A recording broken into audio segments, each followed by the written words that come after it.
मतलब बच्चों let's see this question, here we have three part A B C. In A part how would the bond length vary in the following species C2 C2 minus और C2 minus में bond length कैसे very करती है बताना है. Why is the dipole moment of BF3 0 but for PCl3 is not 0 ये बताना है हमें.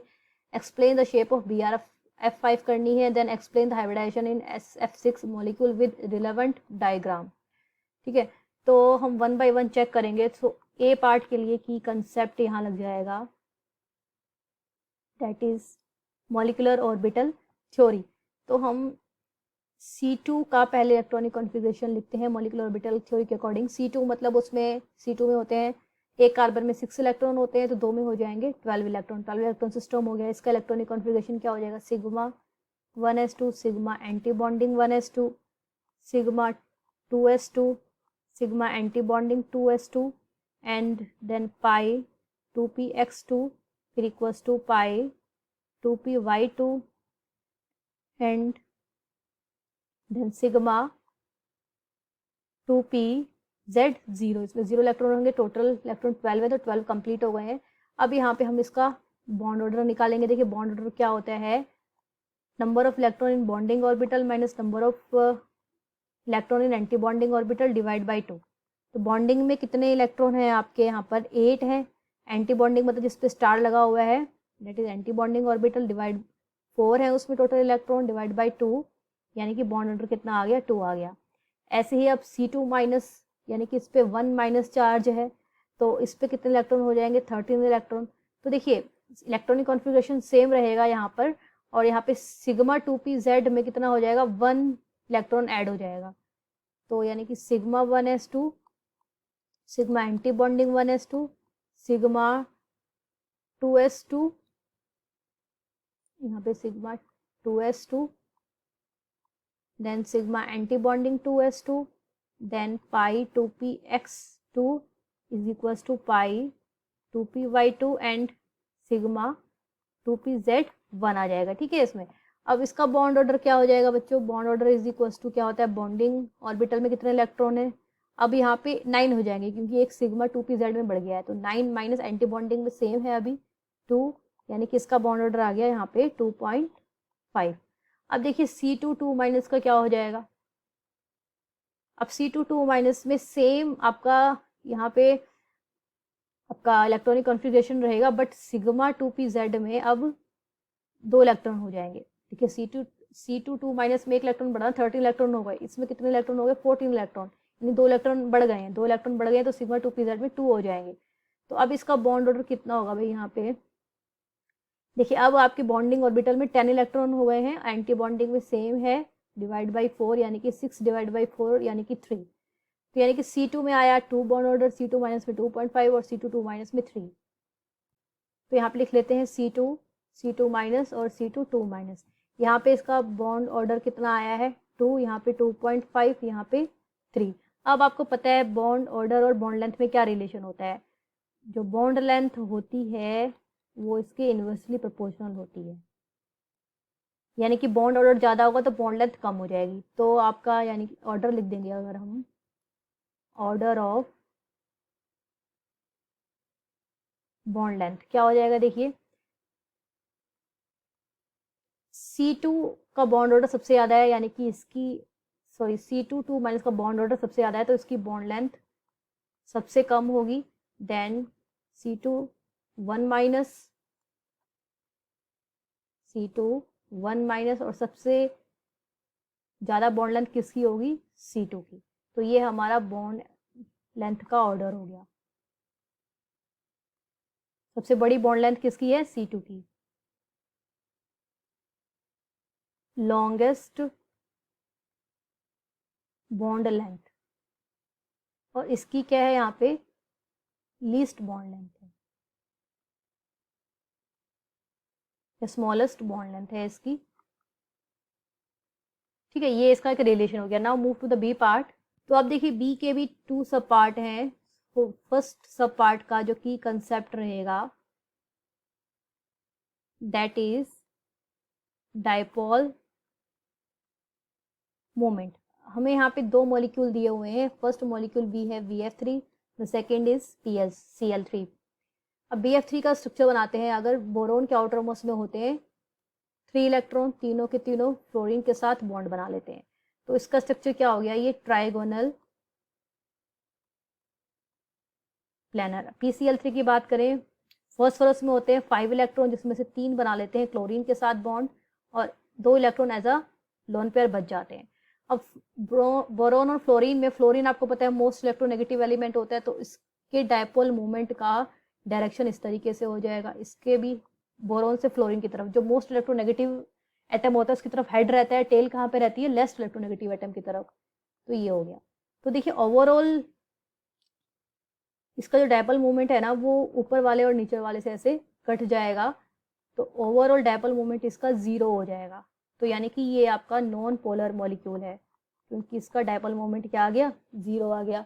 अब हम किसकी बात करेंगे यहाँ पे, PCl3। PCl फॉस्फोरस और क्लोरीन में आपका क्लोरीन मोर इलेक्ट्रोनेगेटिव एटम होता है, तो क्लोरीन की तरफ क्लोरीन इलेक्ट्रॉन अपनी तरफ खींचेगा, तो इस तरीके से डायपोल मूवमेंट की डायरेक्शन हो जाएगी। तो यानी ऊपर क्या है, लोन पेयर है, तो ओवरऑल जो नेट रिजल्टेंट रहेगा वो नीचे की तरफ, यानी कि इसका डायपोल मोमेंट 0 नहीं है, नॉन जीरो है। क्या है, नॉन जीरो, जिसकी वजह से ये मॉलिक्यूल क्या हो जाता है, पोलर। और इसका स्ट्रक्चर कैसा है, यहाँ पे पिरामिडल स्ट्रक्चर है इसका। ठीक है, तो ये इसी वजह से ये आपका BF3 पोलर होता है और PCl3 नॉन पोलर होता है। नेक्स्ट सेकेंड पार्ट की तरफ जाते हैं। देखिए सेकेंड पार्ट का जो की कंसेप्ट हो जाएगा, that is structure of BrF5। देखिए BrF5 में ब्रोमीन क्या है, आपका सेंट्रल एटम है, और ब्रोमीन के आउटर मोस्ट में कितने इलेक्ट्रॉन रहते हैं, 7 इलेक्ट्रॉन रहते हैं। इसको वैलेंस इलेक्ट्रॉन भी बोलते हैं। तो सेंट्रल एटम को देखेंगे हम, तो 7 किस तरीके से हम इलेक्ट्रॉन्स लिखेंगे, देखिए 1 2 3 4 5 6 और यहाँ पे ये 7 हो गया। इसको मैं अलग तरीके से लिखते हैं एक बार। देखिए ब्रोमीन 1 2 3 4 5 6 और ये 7, जिसमें से आपके 5 इलेक्ट्रॉन ऑक्यूपाई हो जाएंगे फ्लोरीन के साथ सिंगल बॉन्ड बनाने में। तो ये एक आपका इलेक्ट्रॉन का पेयर बच गया है। तो यानी कि हम इसको ऐसे भी लिख सकते हैं, ये हो गया।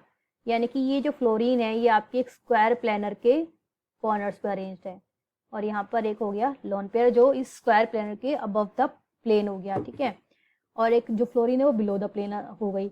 यहाँ अगर आप ब्रोमीन का हाइब्रिडाइजेशन देखेंगे तो यहाँ पे कितने सिग्मा बॉन्ड बनाए हैं इसने, 1 2 3 4 5, तो 5 सिग्मा बॉन्ड्स हो गए और 1 लोन पेयर हो गया। तो हाइब्रिडाइजेशन कितना हो गया इसका, sp3d2, यानी कि इसका स्ट्रक्चर ऑक्टाहेड्रन होना चाहिए था, बट 1 लोन पेयर की वजह से इसका डिस्टॉर्टेड हो जाता है, इन विच स्क्वायर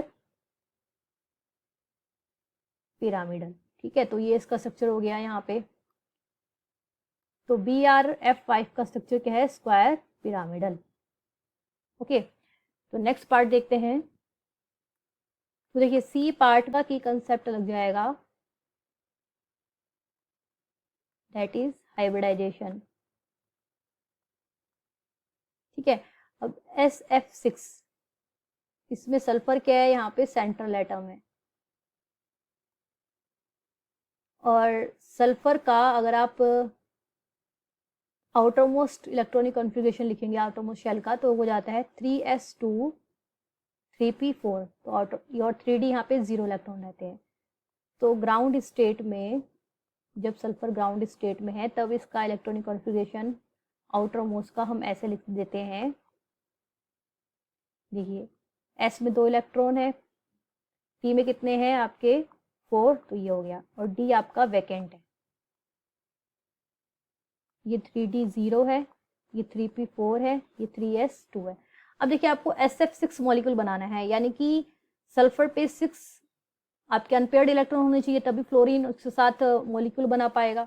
तो इसीलिए इसको हम एनर्जी देनी पड़ती है, हमें सल्फर को कुछ हीट करना पड़ता है, जिससे इसके जो इलेक्ट्रॉन्स हैं वो जंप करके हायर एनर्जी लेवल में चले जाएं। 1 2 3 4 5 हो गए। तो अब यहाँ पे देखिए एक इलेक्ट्रॉन 3s1 हो जाएगा, और 1 इलेक्ट्रॉन यहाँ पे आपके डी में 2 इलेक्ट्रॉन चले जाएंगे। तो अब इसका कॉन्फ़िगरेशन क्या हो गया, 3s1 3p3 और 3d2, ये एक्साइटेड लेवल का कॉन्फ़िगरेशन हो गया। अब जब ये मॉलिक्यूल बना लेगा SF6, तब देखिए क्या कॉन्फ़िगरेशन हो जाएगा यहाँ पे। तो ये 3p और ये 3d, 1 2 3 4 5, यहाँ 1 2। अब देखिए एक एक इलेक्ट्रॉन तो सल्फर के हैं ये, ठीक है, इस तरीके से। अब फ्लोरीन अपना एक इलेक्ट्रॉन यहाँ दे देगा, इसको मैंने ग्रीन से दिखा दिया है यहाँ पे। 6 फ्लोरीन ने 6 इलेक्ट्रॉन दे दिए, तो ये कहाँ से आया, फ्लोरीन का। ये भी फ्लोरीन, दूसरा फ्लोरीन, ये तीसरा फ्लोरीन, ये 4th फ्लोरीन, ये 5th फ्लोरीन और ये 6th फ्लोरीन। तो देखिए यहाँ पे आपके कितने ऑर्बिटल पार्ट ले रहे हैं, S का 1, P के 3 और D का 2, यानी कि यहाँ से लेके यहाँ तक S का 1, P का 3 और D के 2, यानी कि इसका हाइब्रिडाइजेशन क्या हो गया यहाँ पे SF6 का sp3d2। तो इसका स्ट्रक्चर क्या होना चाहिए, ऑक्टाहेड्रल होना चाहिए, ठीक है। तो इसका मैं स्ट्रक्चर बना लूँ। ऑक्टाहेड्रल स्ट्रक्चर देखिए इस तरीके से होता है, एक स्क्वायर प्लेनर रहता है, इसमें स्क्वायर जैसा प्लेन, और एक अबव द और बिलो द प्लेन आपके पिरामिड रहते हैं। तो यहाँ पे फ्लोरीन लग जाएंगे हर एक कॉर्नर में। तो ये इसका एक इस तरीके से यहाँ पे स्ट्रक्चर हो जाएगा, ठीक है। So I hope you understood all the part of this question. Best of luck.